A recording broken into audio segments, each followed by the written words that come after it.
বিসমিল্লাহির রহমানির রহিম। YouTube channel হে মোমিনগণ এবং Facebook page Islamic Academy NP এর আজকের আয়োজনে আপনাদের স্বাগতম। আজ আমরা জানব পবিত্র কুরআনের একটি গুরুত্বপূর্ণ নির্দেশ, ফজরের সালাত নিয়ে একটি হাদিস এবং হৃদয়কে দ্বীনের ওপর অটুট রাখার একটি চমৎকার দোয়া। পবিত্র কুরআনের সূরা আশ-শুরা আয়াত নম্বর ১৩তে মহান আল্লাহ তাআলা সমস্ত নবীদের দেওয়া একটি মূল নির্দেশের কথা স্মরণ করিয়ে দিয়েছেন। আরবি উচ্চারণ: শারাআ লাকুম মিনাদ-দীনি মা ওয়াস্সা বিহি নূহান ওয়াল্লাযী আওহাইনা ইলাইকা ওয়ামা ওয়াসাইনা বিহি ইব্রাহিমা ওয়া মূসা ওয়া ঈসা আন আকিমুদ-দীনা ওয়ালা তাতাফাররাকু ফীহি।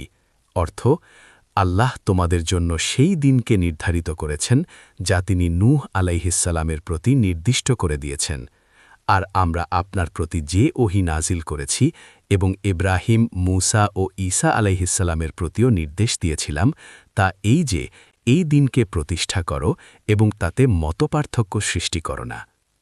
এবারে শুনব ফজরের সালাত নিয়ে একটি সহিহ বুখারীর হাদিস, হাদিস নং ৬১৯। উম্মুল মোমিনিন আয়েশা রাদিয়াল্লাহু আনহা থেকে বর্ণিত। আরবি উচ্চারণ: কানান নবিয়্যু সাল্লাল্লাহু আলাইহি ওয়াসাল্লামা ইউসাল্লি রাকআতাইনি খফীফাতাইনি বাইনান নিদাই ওয়াল ইকামাতি মিন সালাতিস সুবহি।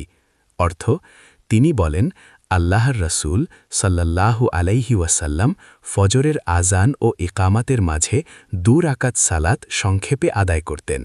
অর্থাৎ ফজরের ২ রাকাত সুন্নাত খুব বেশি দীর্ঘ না করে সংক্ষেপে আদায় করা রাসূল সাল্লাল্লাহু আলাইহি ওয়াসাল্লামের সুন্নাহ।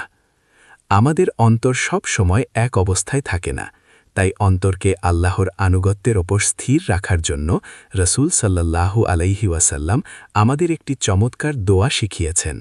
সহিহ মুসলিমের ২৬৫৪ নম্বর হাদিসে এসেছে। আরবি উচ্চারণ: আল্লাহুম্মা মুসাররিফাল কুলুব সাররিফ কুলুবানা আলা তাআতিক। অর্থ: হে অন্তরসমূহের পরিবর্তনকারী আল্লাহ, তুমি আমাদের অন্তরগুলো তোমার আনুগত্যের ওপর ফিরিয়ে দাও। আসুন আমরা প্রতিদিন এই দোয়াটি পাঠ করার চেষ্টা করি। দ্বীনের এই সুন্দর বাণীগুলো ছড়িয়ে দিতে ভিডিওটি শেয়ার করুন।